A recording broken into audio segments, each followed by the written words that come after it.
কাছের এবং দূরের যে যেখান থেকে দেখছি সবাইকে আন্তরিক অভিনন্দন শুভেচ্ছা। সেই সাথে আজকে হলো আমাদের সেই ব্যাম্বু গার্ডেন, বাঁশ বাগান। আর এই বাঁশ বাগানে বাঁশ আমাদের বিভিন্ন কাজে ব্যবহার করা হয়।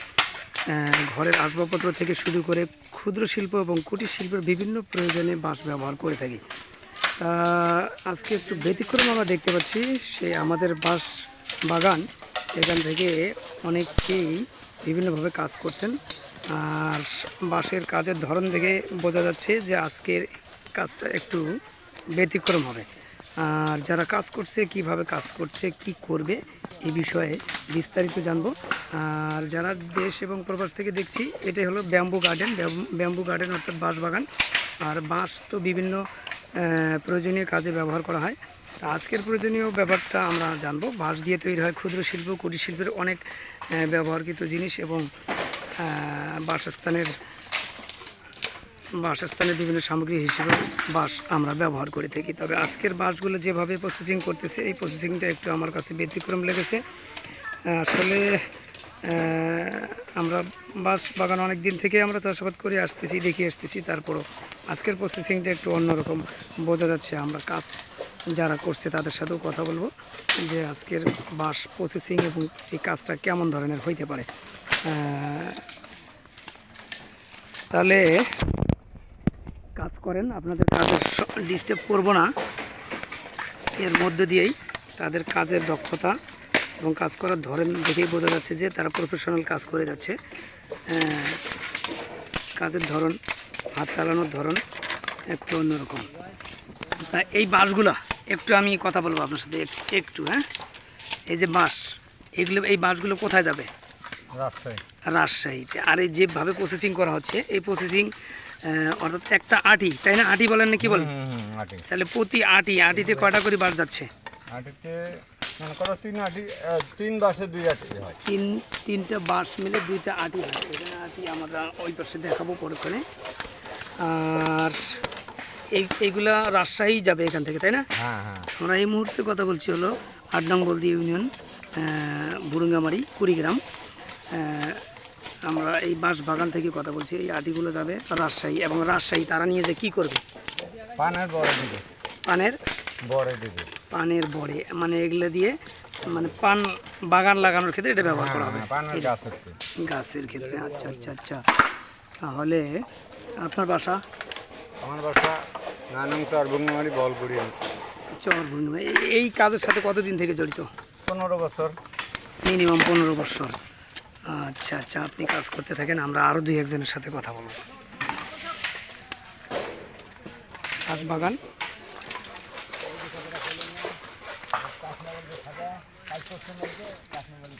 বাস খুব সুন্দর চমৎকার কাজ করে যাচ্ছে তারা, এবং প্রফেশনালি তারা কাজ করে দেখেই বোঝা যাচ্ছে।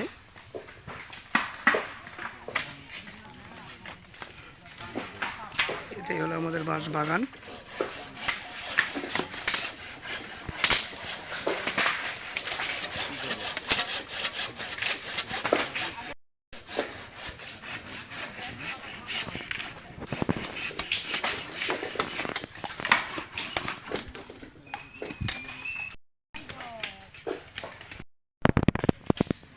বুঝছেন? আচ্ছা, ব্যাম্বু গার্ডেন অর্থাৎ বাঁশ বাগান। যারা বাঁশ মালিক অর্থাৎ বাঁশ বাগানের মালিক, এরা বাঁশ প্রতি কেমন খরচ পাবে? বাঁশ প্রতি 100 থেকে 180 টাকা, 100 থেকে 180 টাকার মতো পাবে। আর এই বাঁশগুলো যাবে হলো আমাদের প্রসেসিং অবস্থায় কোথায় যাবে? রাজশাহী। কী কাজে ব্যবহার করবে তারা? পানের বড়ে। আচ্ছা, কতদিন থেকে এই কাজগুলো করেন আপনি? এটা দীর্ঘ 20 বছর। প্রায় 20 বছর থেকে এই কাজগুলো করেন। আর এই বাঁশগুলো এইভাবে রাজশাহী চলে যায় আমাদের এই দিক থেকে? কীভাবে যায়? এটা আমরা এইভাবে প্রসেস করে দেই। হ্যাঁ, আটি বাঁধি দেই। আচ্ছা, মাল তোলার পর আটি বাঁধি, ভ্যান দিয়ে রোড প্লেস করি। রোড প্লেস করার পর ওরা বড় গাড়ি দিয়ে নিয়ে আসে। আচ্ছা, তারা এইভাবেই নেয়, প্রতিনিয়ত নিয়ে থাকে। রাজশাহীতে পানের বাগান বেশি নাকি? হ্যাঁ, রাজশাহীতে পানের বাগান। রাজশাহী ছাড়া আর কোথাও যায় বাংলাদেশের? হ্যাঁ যায়। কোন? নাটোর যায়। নাটোর, তারপর রাজশাহী বাগমারা যায়, রাজশাহী, ওটা রাজশাহীর মধ্যে। ওটা রাজশাহীর মধ্যেই পড়ে। আচ্ছা আচ্ছা, মানে পানের বরিশাল বাগান, যায়। বরিশাল। হ্যাঁ এদের বিভিন্ন পার্টির সাথে আপনাদের হ্যাঁ, ভালো বিভিন্ন কন্ট্যাক্ট? পার্টির সাথে আমাদের যোগাযোগ আছে। আচ্ছা আচ্ছা আচ্ছা, তা ঠিক আছে, আপনারা কাজ করেন। ধন্যবাদ অনেক তথ্য দেওয়ার জন্য। গার্ডেন অর্থাৎ বাঁশ বাগান, এই বাঁশ বাগান ইতিপূর্বে কি এরকমভাবে বাঁশ নিয়ে গেছিল আমাদের এই এলাকা থেকে, জানেন? না না, এটা যদি এখান থেকে নিয়ে জানি এইবারে প্রথম দেখতেছেন।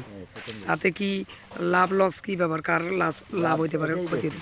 হ্যাঁ, এটাই লাভ বেশি। বাগান মালিকের এইভাবে বিক্রি করলেই হ্যাঁ, লাভ হয়। লাভ হবে। আচ্ছা আচ্ছা, ছোটোখাটো বাস চিকন সবগুলোই যায়, মানে সর্বপ্রকার বাঁশ আমাদের কি খালি যায় অকেজো হয়ে পড়তেছে না, না, সব কাজে লাগতেছে। কাজে লাগছে। তাহলে এইভাবে বাঁশ বিক্রি করা আমাদের কি লাভজনক হবে? লাভ লাভ। আচ্ছা, কি লাভ মনে করতেছেন? হ্যাঁ হ্যাঁ, লাভ। আচ্ছা আচ্ছা, ধন্যবাদ সাথে থাকার জন্য। আমাদের আজকে হলো ব্যাম্বু গার্ডেন, প্রতিবেদনটা হবে ব্যাম্বু গার্ডেনের উপর, অর্থাৎ বাঁশবাগান। বাঁশবাগানের বাঁশগুলো যদি আমরা এইভাবে বিক্রি করি তাহলে কি আমাদের লাভ হওয়ার সম্ভাবনাটা বেশি, তাই না? আচ্ছা, তাহলে যারা বাঁশ বাগানের মালিক আছে তারা এইভাবে যেন বিক্রি করলে লাভবান হবে, এটাই মনে করতেছি আমরা, তাই না?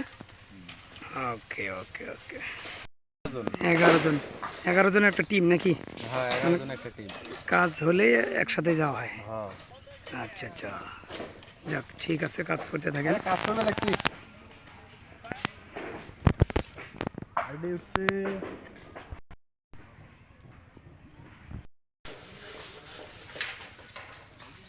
অবশিষ্ট অংশগুলো, অর্থাৎ যে অংশগুলো কাজে লাগতেছে না এই কাজের, সেইগুলো অন্য কাজে ব্যবহার করা হবে।